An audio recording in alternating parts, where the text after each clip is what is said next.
guys, good morning everyone. So for today's ulam ay magluluto na naman po tayo ng pinulang manok with chicken feet. So ayan po yung ating chicken. Maglagay din po tayo ng sayote, malunggay, at syempre maglalagay po tayo ng sampalok fresh.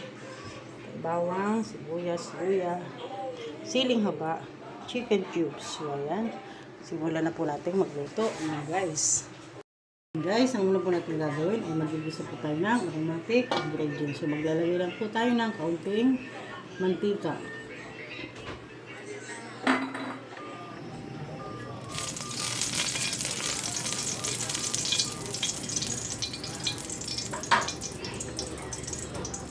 Lagyan na po natin yung ating luya.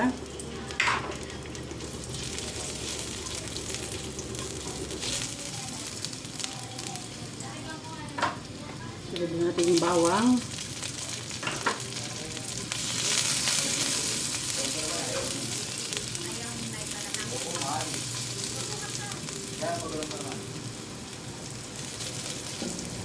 Sibuyas.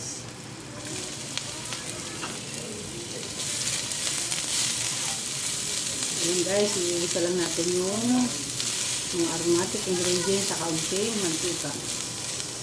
Para hindi siya masyadong mataba pag naluto yung ating pinula.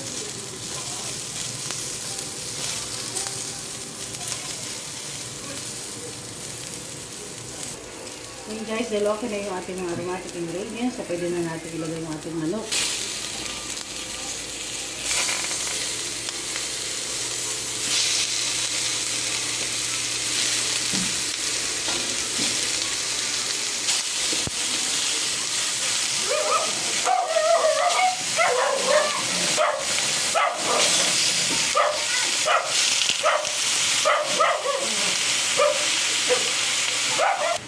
Ayan guys, tatakpan lang muna natin itong hanggat sa maluto ng bahagya.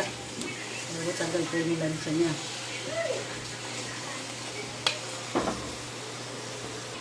Ayan guys, nililisa na natin yung ating manok. So pwede na natin ito lagyan ng sabaw. Maglagay na pala tayo ng 2 cups ng tubig or pure water.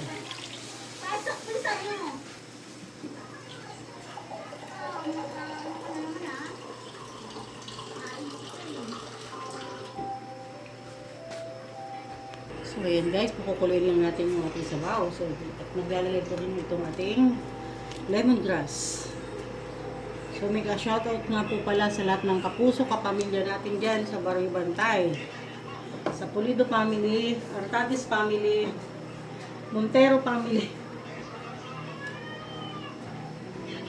Shoutout po sa inyo. At dyan po sa Laura. Shoutout din po sa Lopez family, kay Kuya Gis at Ate Norma Lopez, kay Ate Francine Lopez, at kay Sunny, kay Bobby at Linda Sir Kenya family, kay Ramon and Jenilyn Charmiento family, at kay Mr. and Mrs. Richard and Mercy Lopez sa Kasiyahan Street. So shoutout po sa inyo lahat. At shoutout din po kay Ray Gentero Lopez ng Pangasinan Mangatarem.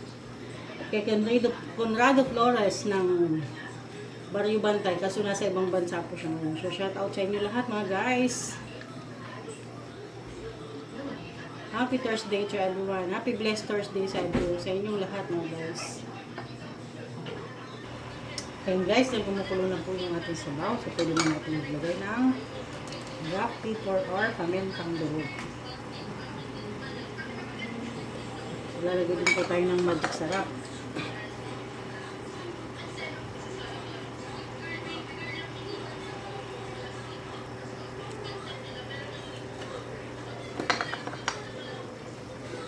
Lalagay na rin natin yung ating chicken cubes.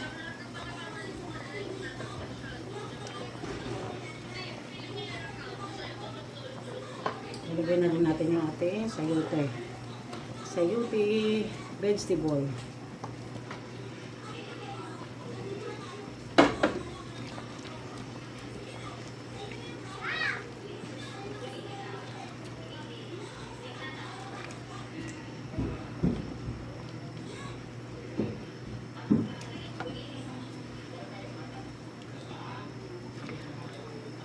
At syempre, maglalagay din tayo ng sampalok fresh.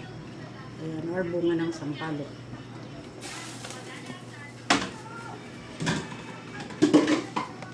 Ayan guys, hahantayin lang natin hanggat maluto yung ating lulutong tinola.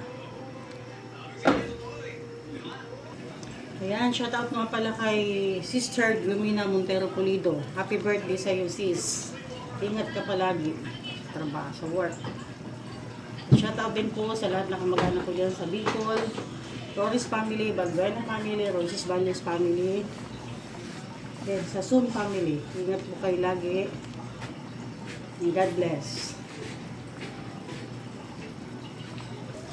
May ka-shoutout din po kay Ana Tolentino na nasa Switzerland siya ngayon. Shoutout guys, ingat ka palagi dyan sis.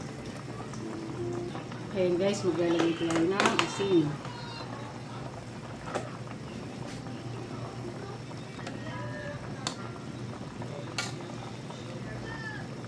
Hintayin na lang natin maluto yung ating tinola. Lalagay na tayo ng malunggay. Malunggay leaves.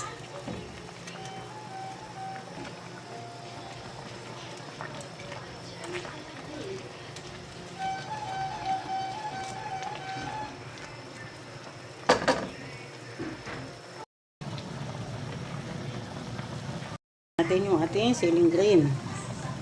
So, maglalagay tayo ng 4 na piraso. So, napakabango po talaga pag nilalagyan ng lemongrass. Nakakapagpawala pa po ito ng lansa. Ayan.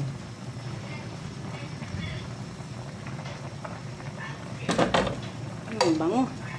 Tikman na natin mga guys. Okay lang. Tama-tama ang lasa. At may mag-add na lang po tayo ng kaunting patis. Or gagawa na lang tayo ng sausawang patis. With siling labuyo. Ayan guys. Tapos na yung ating pagluluto. Maraming salamat po sa lahat na nanonood. God bless. Then shout out po lahat sa lahat na nanonood ng aking video. Maraming salamat po.